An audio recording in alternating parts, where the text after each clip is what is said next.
I'm the consulting coordinator of Colorado Cattlemen's Association's Ag Water Network. So Greg gave me about 20 minutes here to talk about some different things related to, that are kind of near and dear to the hearts of ag producers. The Ag Water Network is an initiative that was created about 2.5 years ago out of concern over the increasing loss of irrigated ag land in Colorado. So our goal and mission is really quite simple. It's about keeping ag water connected with ag land. We do that in a few different ways, through education, collaboration with organizations like CAWA, as well as providing technical assistance to individual ag water right holders, and tools and resources like our website. We have a new decision support tool, which I'll talk about at the end. Our funding this year came from the Colorado Water Conservation Board. Okay, question. How much did Colorado's population grow in 2017? Anybody want to make a guess? 55,000. Okay, I got 55,000. Do I hear 60? Too much. Okay. All right, well, Denver Post says 77,000 new residents in 2017. Demographer's office said 77,049 to be exact. So that's actually a slowdown from what we have seen in past years. Since 2010, we've added about 578,000 new residents to Colorado. If you average that out up to today, that's about 82,500 per year. So that's a lot of water. Where does it all come from, and how much is needed? So if we look at kind of a ballpark figure of what 77,000 people will need in terms of additional water, we compile that using 150 gallons per day per capita consumption, which is kind of the middle of the road. If you looked at Denver water, they're going to be significantly below that. If you look out in the suburban landscape, where they have larger lots and a lot of landscaping, it's going to be above that. But we'll just use 150 gallons per person per day. That works out to be about 13,000 acre feet of water for 1 year to supply those additional 77,000 folks. That's about 4.2 billion gallons. Or another way of looking at it is if we were to dry up irrigated corn land, that's going to work out to be about 7,650 acres of irrigated corn that we're going to have to dry up. So a little over 11 sections of corn to supply those additional residents. Another way to look at it is it would be equivalent to an almost full Rifle Gap reservoir. So everybody here has probably seen Rifle Gap, pretty good sized storage vessel. That's what we needed collectively around the state in the municipal portfolios to be able to supply those additional 77,000 residents. So in 2015, we had a state water plan that came out. It's the first of its kind, really kind of a monumental effort put forth by a lot of the folks, some in this room. At that time, the population projection was higher. It was about 9.6 million by the year 2050. It's actually pulled back a little bit based on this kind of slowdown in the trajectory we are on, the population growth, and now it's 8.5 million currently is the projected population growth by the year 2050. That's still about 3 million more than we have today. What does it look like here in Garfield County? Well, in Garfield County in 1970, you had about 15,000 people, according to the demographer's office. This year, it's about 60,000. And if we look out to 2050, it's projected to be 112,000. So that's going to have some pretty significant implications to water demand and irrigated ag land. All right, one of the things the state water plan did is it projected how much water was going to be needed out to the year 2050. And it looked at the municipal and industrial water supply that they currently had in their portfolios and how much they might need by the year 2050. And what they came up with was an estimated gap of 560,000 acre feet per year. So the question is, how is that gap going to be closed?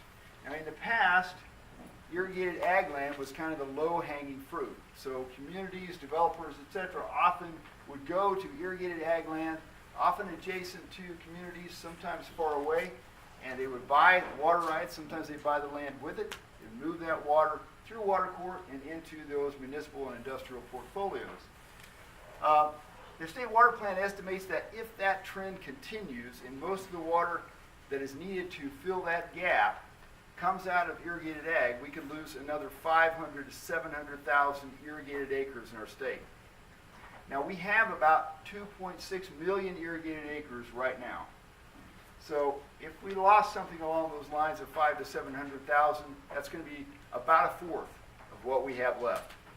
So you can imagine the devastating impact that could have on our rural communities, on our rural economies, even on the environment, because that's many fewer areas where wildlife can come and get water. So the water plan acknowledges that is not a desirable outcome. And it puts forth 3 strategies by which that gap might be closed without wholesale drying of irrigated ag land. The first one is conservation, the second is storage, and the third is this concept of ag water leasing. Now, ag water leasing is this idea of ag water right holders leasing a portion of their ag water right to other uses, whether it be to municipal or industrial or recreational or environmental interests. We'll touch briefly on each one of these and see how we're doing. On the conservation side, the municipalities are increasingly adopting strategies called tiered rate structures, where they are encouraging through financial incentives and disincentives for people to use less water inside and outside the home. Those tend to be working pretty well. Denver Water says it's reduced per capita consumption by about 20% over the last 10 plus years. Denver Water supplies about a fourth, a little closer, sorry. Denver Water supplies, is that better? Yes. Okay, sorry. Denver Water supplies about a fourth of all of the water users in the state. So when Denver Water saves 20%, that is pretty significant. And other communities are doing that as well. The brewing industry is also, because they tend to use so much water, they are also tending to look for ways they can save. I'll give you one example. If anybody is familiar with Dale's Pale Ale, any Dale's Pale Ale fans in the room? So Dale's Pale Ale is brewed by Oscar Blues. Oscar Blues is based in Longmont. And Dale's Pale Ale, just through changing their processes a little bit, figured out a way to save 38 acre-feet per year in their brewing process, hopefully without affecting the quality of their beer. And then irrigators. We don't talk too much about conservation. We're talking about agriculture. We talk about efficiency mostly and wanting to improve our efficiency through various means. But there are some places around the state where we're engaging in more conservation efforts because there's a shortage of water. And the Rio Grande is one such basin. They created a sub-district, Sub-District 1, and they created a self-imposed pumping fee. And that fee is then used to temporarily or sometimes permanently buy land and retiring it from production, as well as infrastructure improvements to allow for more efficient application of water. And all of that is designed to try to make that aquifer last longer and to prevent injury to senior water right holders. Okay, so how are we doing on the storage front? There are storage projects going on around the state, large and small. I'm only going to touch on some of the big ones that are in the works in the South Platte Basin, because the South Platte Basin is the basin that is expected to see the most growth around our state, as well as the greatest water demand. So if we look across here, Gross Reservoir Expansion, that's a Denver Water project, and that one is getting started. It will add 77,000 additional acre-feet of storage. Chatfield Reservoir reallocation, that actually does not need to require increasing the size of the dam or the height of the dam. It's simply about reallocating what was flood storage into normal pool storage so it can be used. And then the Windy Gap Firming Project, that's a northern water project. That'll add about 90,000 acre-feet. NISP, which is the Northern Integrated Supply Project, that's probably a lot further away from fruition, but if it happens, it will add about 215,000 acre-feet. So if we add that up, we're at about 400,000 in total additional storage if all those projects come to fruition. Now that would seem to bring us a long ways towards closing that gap that we talked about of 560,000 acre-feet. But if we look over on the right side, we see what the reliable yield is. It's dramatically less, and that actually is representative of what can be expected to be provided year in, year out. The rest of it, that difference in storage capacity, is really about catching those wet weather events that we get. Those wet years when we get a lot of snow, a lot of runoff. Okay, so the third element then was these ag water leasing, also referred to as ATMs. I don't usually use that term because what we're talking about with ag water leasing really has nothing to do with going to a machine and putting your card in and getting cash out. But you will see it referred that way, and they really are one and the same, ag water leases or ATMs. The concept of the ATM is really quite simple. It's ag water right holders leasing a portion of their water to other water interests on a temporary, voluntary, and compensated basis. So when the state water plan came out in 2015 and we saw this was one of the goals, ag water leasing or ATMs, first question that we asked at the Ag Water Network was, what do ag water right holders think about this idea? Because it sounds like you want them to be involved in part of the solution. Are they very jazzed about leasing some of their water? What are their attitudes toward it? When we looked around, we found that nobody had really looked into this, so we did a survey, and some of you in this room may have participated in that. We got collaboration from a number of organizations, including CAWA. We had 25 questions in a comment section, and we received back about 260 surveys. So we thought that was a pretty good response, given that we had 25 questions. It was a lot of questions for a survey. People always ask me, where did the responses come from? Well, if you look at this map here, if you see a county that is not colored black, it means we got a response from them, or maybe a lot of responses. Just depends on the county. You can see we got some responses from Garfield County. I think we had about 10 or 12. Okay, we asked 25 questions. We don't have time to go through all of them now. I kind of cherry-picked just a handful. One of them was, what is your familiarity with consumptive use? And we asked this question because consumptive use, historical consumptive use, is so central to us understanding what our water rights really are based on. In the ag community, our water rights are not based on how much water we divert. They are based on how much water we put to beneficial use. And for growing crops or forage, that beneficial use comes from... Sorry? Oh, sorry. Sorry. I don't want to blow your eardrums out, but that evapotranspiration is really the key to what our water right represents. That is the amount that the forage or the crops that we're growing uses. Through that process, over a long period of time, that establishes our historic consumptive use. So then a portion of that then is what would be available if we were going to lease some of that water. So that's why we asked that question. You can see that the response that we got back, really most people said they're pretty familiar with this concept of historic consumptive use. Okay, so what is a fair payment for leased consumptive use water on a per acre basis? We're going to see this slide again asked on a per acre foot basis. But you can see we didn't get a lot of interest until we got to $400 to $600 per acre. And then we actually had about 30% saying it's going to take something north of $600 per acre to get me interested in leasing my water. And you'll see the really big column over here in the far right that says not sure. When we followed up with those folks, we found out that most of them are really trying to say, I'm not interested in leasing water. I really just want to farm. We're going to see that same column on the next slide because we asked it on a per acre foot basis as well. And you can see there again, we didn't get a lot of interest until we hit $500 per acre foot.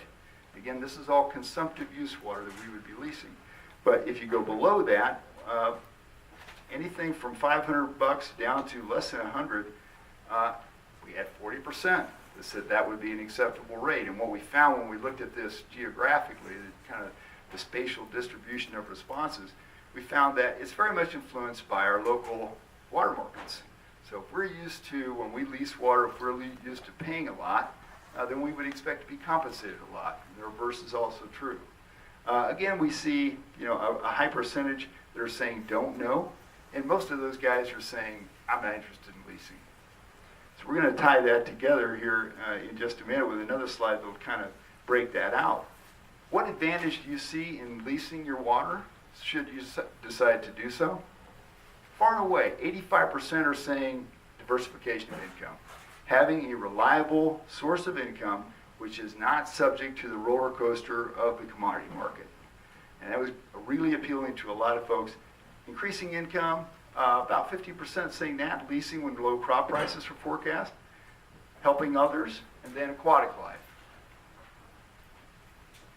Okay, which option is more appealing?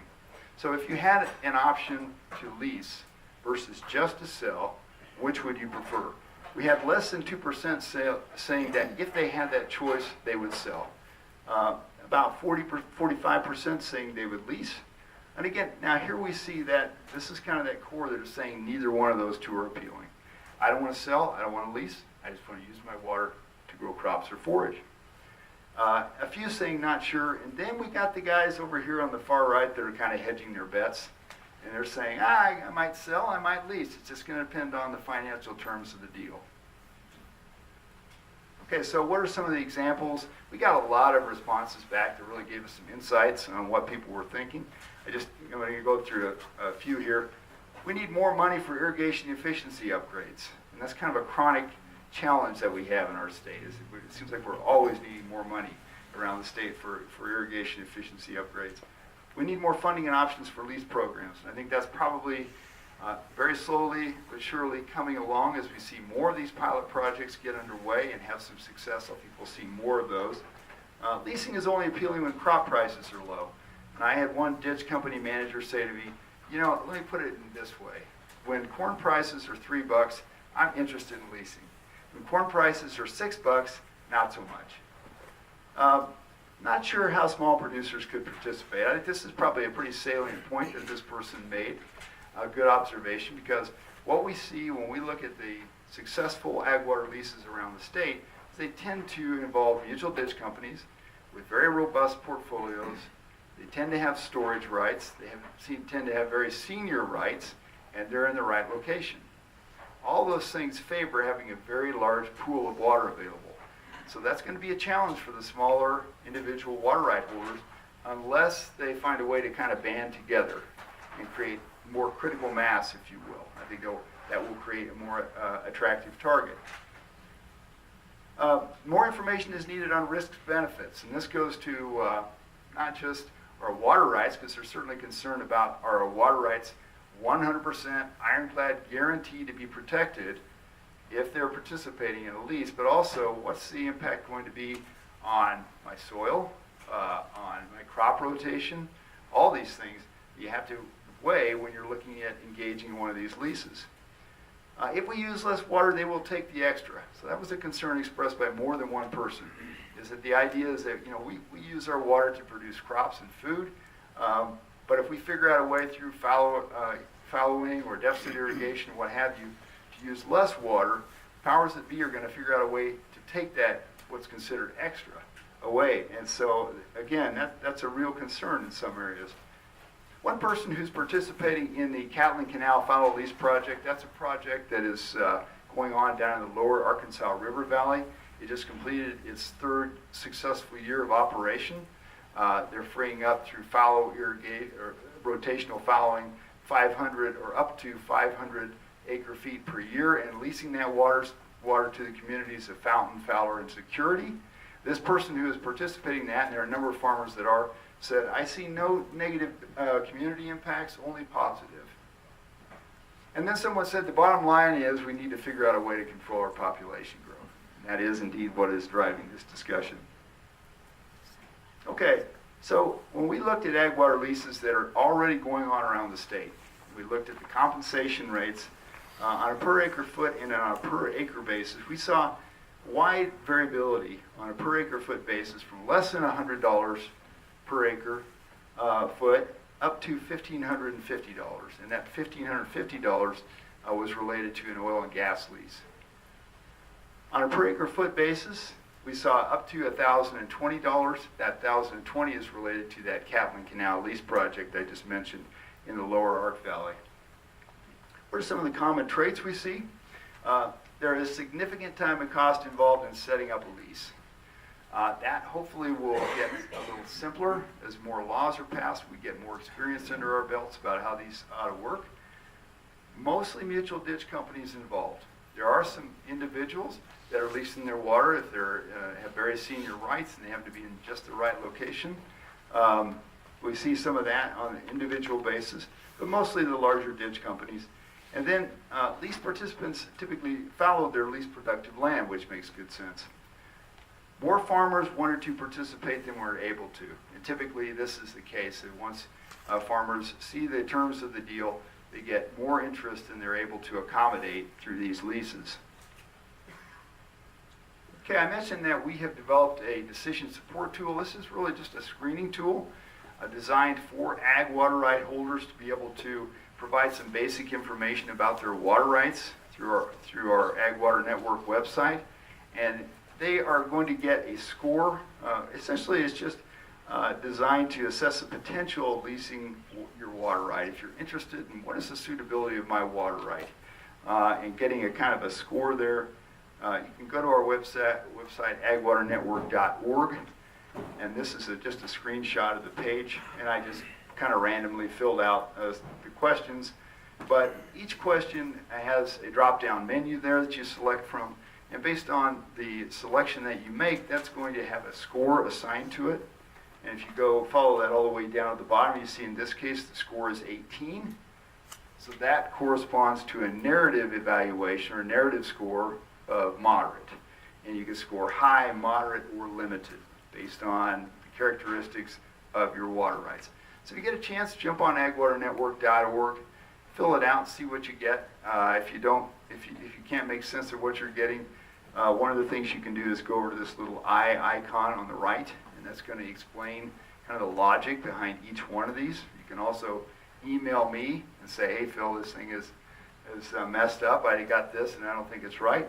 Or if you like it, whatever. But we would like to have feedback on this because we're trying to improve it. It's really in the 1.0 status right at the moment. That's all I have, and I think it's getting to be about dinner time. So if you have any questions, I'd be glad to answer them now or later.